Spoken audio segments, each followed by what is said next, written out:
State primary day in Burlington, and Town Clerk Amy Warfield and her team are working the polls. I'm anticipating we'll probably be between 10 and 15% of voters. The traffic flow is doing well, and we're trying to survive the heat. And out in the heat, politicians press the flesh, rallying for votes. He was named the most effective freshman Democrat in Congress by the Center for Effective Lawmaking, and in just 3 years, he's passed bills to help veterans and modernize our government. At the end of the day, I think you'll see he's the type of leader that we need more of in Washington. He's courageous, independent, a team player. He's also a great guy.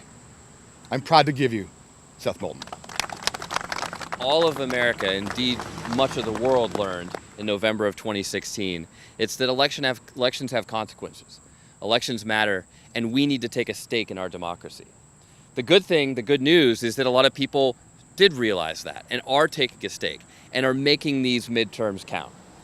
Midterms are a time when we historically see low turnout, but the energy, the enthusiasm, the volunteerism, the people who are taking a stake in our democracy now, who weren't doing so before, that'll make a big difference. That's why Josh has stepped up to take on the Secretary of State. That's why Josh ran in the first place, to be a Boston City Councilor. And his record of service speaks strongly, not just for everything he's accomplished to date, but what he can do for us in the future. So I give you Josh Zakim. I am excited to be here with you all as the endorsed Democratic candidate for Secretary of State. I'm incredibly proud of the support from your congressmen and from others around the Commonwealth who are ready for a choice in the Secretary of State's office. For the first time in 24 years, Democrats have a real choice for Secretary of State. And all of this leads up to the big state election November 6th.